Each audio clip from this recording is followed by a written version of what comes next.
ಮತ್ತೊಮ್ಮೆ ರಿಮೈಂಡರ್ ಕಳಿಸ್ತೀವಿ. ಅದಾದಮೇಲೆ ಕೊಡಲಿಲ್ಲ ಅಂದರೆ ನೋಟಿಸ್ ಕಳಿಸ್ಬಿಟ್ಟು ಕರೆಸ್ಬೇಕಾಗ್ತದೆ.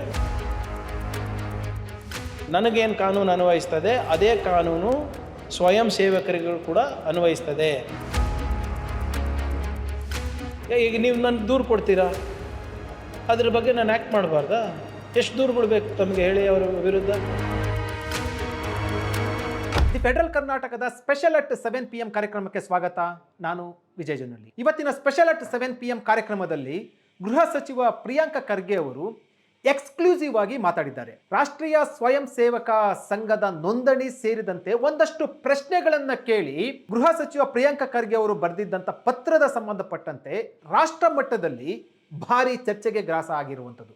ಅದಾದ ಬಳಿಕ RSSನ ಮೋಹನ್ ಭಾಗವತ್ ಸೇರಿದಂತೆ BJP ನಾಯಕರು ಕೂಡ ಹೇಳಿಕೆಗಳನ್ನು ಕೊಟ್ಟಿದ್ದಾರೆ.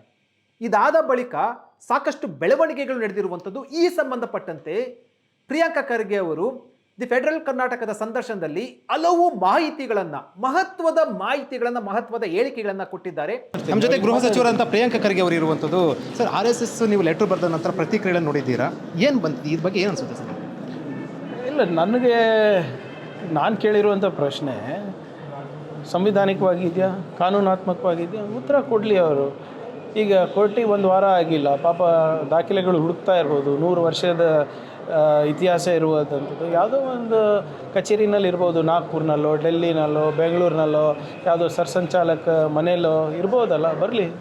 ಅವರು ನೀವು ಪತ್ರ ಬರೆದ ನಂತರ ವಕೀಲರು ಹೇಳಿಕೆ ಕೊಡ್ತಾ ಇದ್ದಾರೆ, ಮೋಹನ್ ಭಾಗವತ್ ಹೇಳಿಕೆ ಕೊಟ್ಟಿದ್ದಾರೆ. ಅಂದರೆ ಇಷ್ಟಕ್ಕೆ ಸುಮ್ಮನೆ ನೋಡಿ, ಒಂದು ಮೋಹನ್ ಭಾಗವತ್ ಅವ್ರ ಹೇಳಿಕೆ ನನ್ನ ಪತ್ರದ ಬಗ್ಗೆ ಇಲ್ಲ.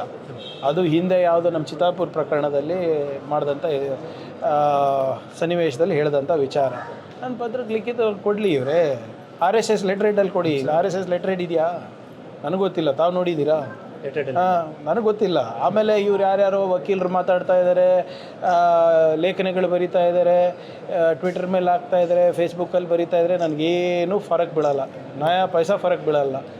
ಅಥವಾ RSS ಅವ್ರು ಹೇಳಲಿ, ಇಂಥ ವಕೀಲರಿಗೆ ನಾವು ನಿರ್ದೇಶಿಸ್ತಾ ಇದ್ದೀವಿ, ಅಥವಾ ಇವರು ಇವ್ರಿಗೆ ನಾಮಿನೇಟ್ ಮಾಡ್ತಾ ಇದ್ದೀವಿ, ಆಥರೈಸ್ ಮಾಡ್ತಾ ಇದ್ರಿ, ನಿಮ್ಮ ಹತ್ರ ಬಂದು ಮಾತಾಡೋಕ್ಕೆ ಅವಾಗ ಮಾತಾಡ್ತೀನಿ. ಎಲ್ಲ ಆ ದಿನಲ್ಲಿ ಹೋಗೋರು ಬರೋರಿಗೆಲ್ಲ ನಾನು ಮಾತಾಡೋಕ್ಕಾಗಲ್ಲ. ಯಾವ ಕಾನೂನಿನಲ್ಲಿ ಯಾವ ಹಕ್ಕಿದೆ ಗೃಹ ಸಚಿವರಿಗೆ ಪ್ರಿಯಾಂಕ ಖರ್ಗೆ ಪತ್ರ ಬರೋದಕ್ಕೆ ಅಂತ ಪ್ರಶ್ನೆ ಮಾಡ್ತಾರೆ. 20 ಲಕ್ಷ ಜನ ಸೇರ್ತಾ ಇದ್ದಾರೆ ಅಂದರೆ ಇನ್ಯಾರು ಕೇಳಬೇಕು?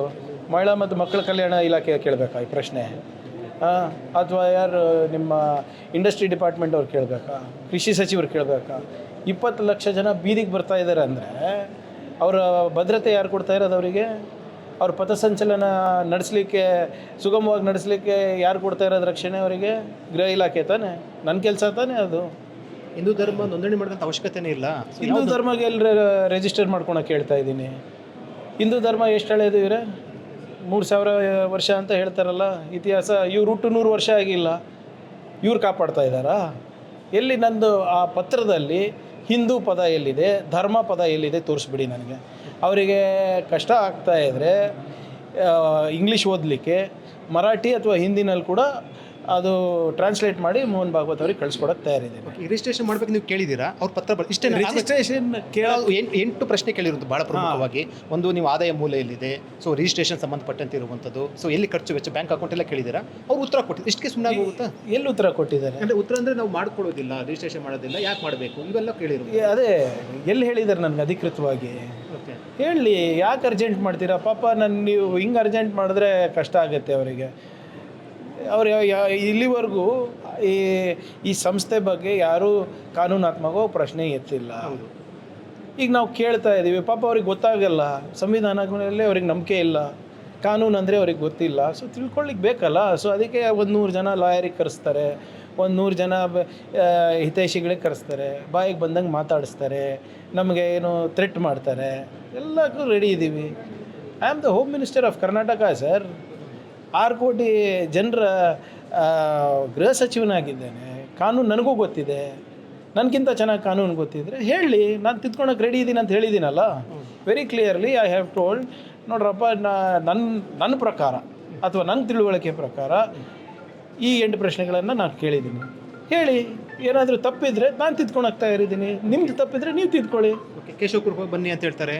ಸೊ ಅಲ್ಲಿಗೆ ಬಂದು ಅದಕ್ಕೂ ಆಹ್ವಾನ ಇಲ್ಲ ಸರ್. ನಾನೇ ಹೇಳಿದ್ದೀನಿ. ಓಕೆ, ಫಸ್ಟು 7-8 ಪ್ರಶ್ನೆ ಏನು ಕೇಳಿದ್ದೀನಿ, ಅದಕ್ಕೆ ಉತ್ತರ ಕೊಡಿ. ಸಮಂಜಸ ಆಗಲಿಲ್ಲ ಅಂದರೆ ನಾನೇ ಬರ್ತೀನಿ. ಇದ್ರ ಹತ್ರ ಇರೋದಲ್ಲ ನಿಮ್ಮ ಚಾಮರಾಜಪೇಟೆನಲ್ಲಿ, ಅಲ್ಲೇ ಬ್ರಾಹ್ಮಿಣ್ಸ್ ಕಾಫಿ ಇದು ಇದೆ, ಒಳ್ಳೆ ಕಾಫಿ ತಂದು ಕೊಡಿಸಿ ಚಾಯ್ ಪೇ ಚರ್ಚೆ ಮಾಡೋಣ ಅಂತೆ. ಓಕೆ, ನೀವು ಅಂದರೆ 8 ಪ್ರಶ್ನೆ ಉತ್ತರ ಕೊಟ್ಟರೆ ನೀವು ಹೋಗಕ್ಕೆ ರೆಡಿ ಇದ್ದೀರಾ ಅಲ್ಲಿಗೆ ನೋಡೋಕ್ಕೆ? ಇಲ್ಲ, if I am convinced I will not go. Okay, if I am not convinced I will go. ಯಾಕೆ ಉತ್ತರ ಕೊಡ್ತಾ ನಿಮ್ಮ ಪ್ರಶ್ನೆಗಳಿಗೆ? ಅವ್ರಿಗೆ ಕೇಳಿ. ಓಕೆ, ಒಂದಷ್ಟು ಜನ ವಕೀಲರು ಹೇಳಿದ್ರು ಸ್ಪೈನೀರ್ ಅಂತ ಹೋಮ್ ಮಿನಿಸ್ಟರ್ ಸಿಕ್ಕಿದ್ದಾರೆ. ಈಗ ಪ್ರಿಯಾಂಕಾ ಇದೇ ಮಾತಾಡ್ತಾರೆ, ಸ್ಪೈನೀರ್ ಅಂತ ಮುಖ್ಯಮಂತ್ರಿ ಸಿಕ್ಕಿದ್ದಾರೆ ಹೋಮ್ ಮಿನಿಸ್ಟ್ರು. ಇಲ್ಲಿವರೆಗೂ ಕೂಡ ಯಾರು ಕೂಡ ಈ ರೀತಿ ಪತ್ರ ಬರೆದಿರಲಿಲ್ಲ. ಪತ್ರ ಬರೆದಿದ್ದಾರೆ, ಇಷ್ಟಕ್ಕೆ ಸುಮ್ಮನಾಗಿ ಹೋಗುತ್ತಾ ಸರ್ಕಾರ? ನಿಮ್ಗೇನು ಅನಿಸುತ್ತೆ? ಈಗ ಪ್ರಶ್ನೆ ಕೇಳಿರೋದು ನಾನು, ಉತ್ತರ ಕೊಡಬೇಕಾಗಿರೋದು ಅವರು. ಉತ್ತರ ಕೊಟ್ಟಿಲ್ಲ ಅಂದರೆ ಒಂದು ಪ್ರೊಸೀಜರ್ ಇದೆ ಅಲ್ಲ, ಪ್ರಿನ್ಸಿಪಲ್ ಆಫ್ ನ್ಯಾಚುರಲ್ ಜಸ್ಟಿಸ್ ಅಂತ ಒಂದು ಇದು ಇದೆ.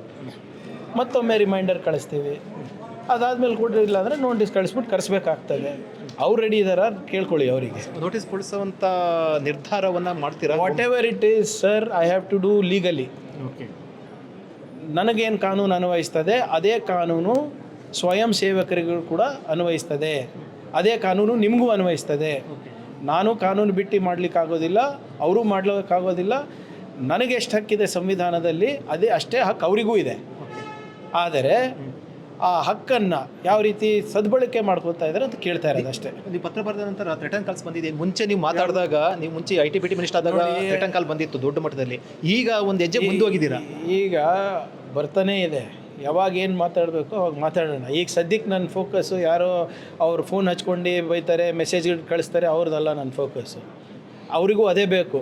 ಸೋಷಿಯಲ್ ಮೀಡಿಯಾನಲ್ಲಿ ಟ್ರೋಲ್ ಮಾಡಬೇಕು, ದಿನನಿತ್ಯ ಪತ್ರಿಕೆಯಲ್ಲಿ ಹೇಳಿಕೆ ಕೊಡಬೇಕು, ಎಡಿಟೋರಿಯಲ್ಸ್ ಬರೆಸ್ಬೇಕು, ಫೋನ್ ಕಾಲ್ಗಳು ಮಾಡಬೇಕು, ಮೆಸೇಜ್ಗಳು ಮಾಡಬೇಕು, ನಮ್ಮ ಕುಟುಂಬದ ಬಗ್ಗೆ ಮಾತಾಡಬೇಕು. ಅದೇ ಅವರಿಗೂ ಇದರಲ್ಲೇ ನನಗೆ ಇನ್ವಾಲ್ವ್ ಮಾಡಬೇಕಂತ ಇದೆ. ನಾನು ಯಾವುದಕ್ಕೂ ತಲೆ ಕೆಡಿಸ್ಕೊಳ್ಳಲ್ಲ. ನಾನು ಕೇಳಿರೋ ಪ್ರಶ್ನೆಗೆ ಉತ್ತರ ಕೊಟ್ಟಿಲ್ಲ ಅಂದರೆ ಹೆಂಗೆ ಪಡೆಯೋದು ಗೊತ್ತಿದೆ ನನಗೆ. ಕಾಮನ್ ಪೀಪಲ್ ಪ್ರಶ್ನೆ, ಅಧಿಕಾರ ನೋಟಿಸ್ ಕೊಡಿಸುವಂಥ ಅಧಿಕಾರ ಇದೆಯಾ ಹೋಮ್ ಮಿನಿಸ್ಟರ್ಗೆ ಅಥವಾ ಸಂವಿಧಾನದಲ್ಲಿ ಅಂತ ನಾನು ಕೇಳ್ತಾ ಇದ್ದೀನಲ್ಲ. ಇಲ್ಲದ್ರೆ ಮಹಿಳಾ ಮತ್ತು ಮಕ್ಕಳ ಕಲ್ಯಾಣ ಸಚಿವರ ಬರೀಬೇಕು ಪತ್ರ. ಈಗ ನೀವು ನನಗೆ ದೂರು ಕೊಡ್ತೀರಾ, ಅದ್ರ ಬಗ್ಗೆ ನಾನು ಆ್ಯಕ್ಟ್ ಮಾಡಬಾರ್ದಾ? ಎಷ್ಟು ದೂರುಗಳು ಬೇಕು ತಮಗೆ ಹೇಳಿ ಅವರ ವಿರುದ್ಧ? ದೂರು ಬಂದಿದ್ದಾವೆ ಸರ್. ಇಲ್ಲದ್ರೆ ನಾನು ಮಾಡ್ತೀನಾ? ಇದು ಗೃಹ ಸಚಿವರಂತ ಪ್ರಿಯಾಂಕ್ ಖರ್ಗೆ ಅವರು ಈಗ ಫೆಡರಲ್ ಕರ್ನಾಟಕ ಜೊತೆ ಎಕ್ಸ್ಕ್ಲೂಸಿವ್ ಆಗಿ ಮಾತಾಡಿದ್ದಾರೆ. ನೋಟಿಸನ್ನು ಕೊಟ್ಟಿರುವಂಥದ್ದು, ಪತ್ರವನ್ನು ಬರೆದಿರುವಂಥದ್ದು, ಇಲ್ಲಿವರೆಗೂ ಉತ್ತರ ಕೊಟ್ಟಿಲ್ಲ RSS ಮೋಹನ್ ಭಾಗವತ್ ಅವರು RSS. ಇನ್ನು ಮುಂದೆ ಮತ್ತೊಂದು ನೋಟಿಸ್ ಕೊಡಿಸಿ ಕರೆಸಬೇಕಾದಂಥ ಪರಿಸ್ಥಿತಿ ಬರುತ್ತೆ ಅನ್ನುವಂಥ ಎಚ್ಚರಿಕೆಯನ್ನು ಕೊಟ್ಟಿರುವಂಥದ್ದು.